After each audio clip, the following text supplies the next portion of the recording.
Mrs. Dara agus seo nótaí staire mná na hÉireann sa fichiú haois.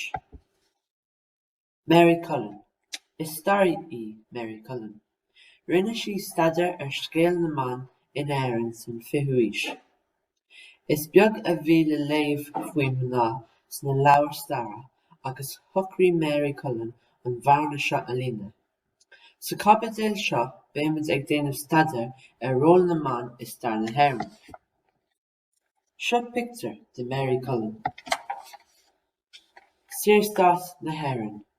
Bunaigh an Saoirseáit sa bhliain 1922 má thoradh chunradh Anglach Éireannach 1921. Bhí bunreacht curtha le chéile don Saoirseáit. De réir na bunreachta sé sin na dlíthe na tíre ag an am, ba ionann cearta de mná fíor agus mná sé sin go raibh cearta céanna agat, ach ní raibh an síl chomh-éasca sin mná sna fichiú haois. Is Mr. James, ról na mban sa níomhaois déag. Bhí éire mar thud d'impreach na Breataine ag deireadh na níomhaois déag. Bhí na dlíthe céanna in Éireann agus sa Breataine. Bhí dídaonna Éireannacha ag freastal ar Westminster, ba an a bhí a chud suíocha. Cearta na mban ag deireadh na níomhaois déag. Ní raibh an cad vótála ag mná. Ní raibh cad acu seasamh de suíocháin in Olltown Rialtas. Ní raibh cad ag mná freastal ar Ullscoilfiú. Ról na mban. Bhí síl na mban dírithe ar bheith ina mná chéile maithe agus ina maithreatha maithe. Bhí cearta maoine, sé sin cad acu talamh, airgid agus uimhre sa bheith acu. An thabharfadh ag mná ag an am. Mise Eva, an bhóta. Bhí an cad vótála lornach de aon athrú i síl na bán. De bé an cad vóta acu bheadh siad in ann dlíthe athrú.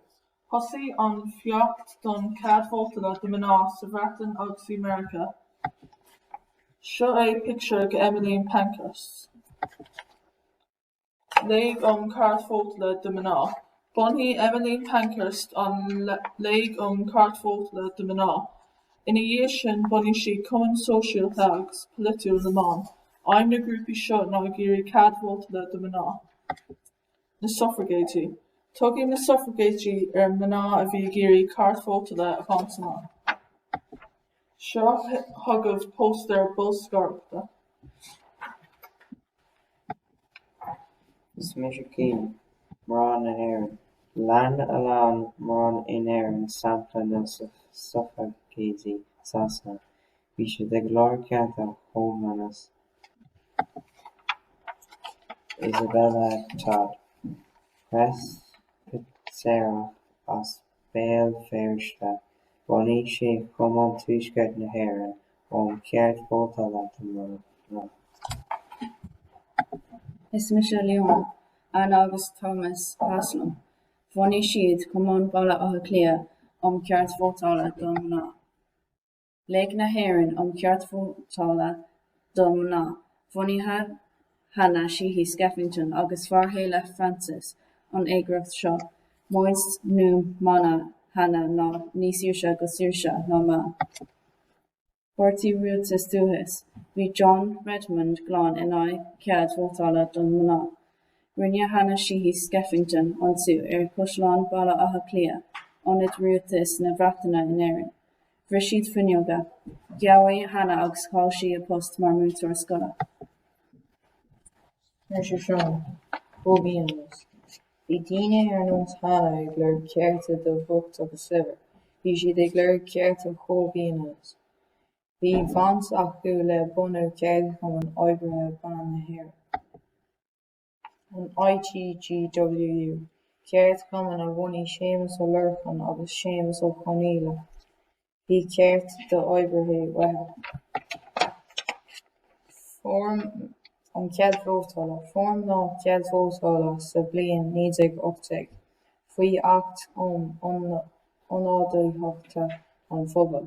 Bhí an cead tuchtha do mná os an 3 bliain d'aois. Bhí orthu maoin a bheith acu. Mr. Ethan agus seo thugad pictiúr de Countess Markievicz. Ba í Countess Markievicz an chéad bhean a shabhadh mar TD i Westminster. Éireannach as chun dé slige í.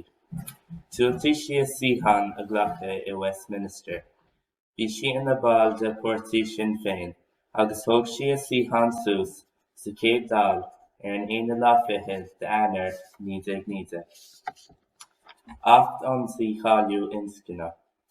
Thug an dlí seo an chead do mná a bheith ag obair in aon post poiblí nó garn fiú sa bhostaíocht bantach le dlí.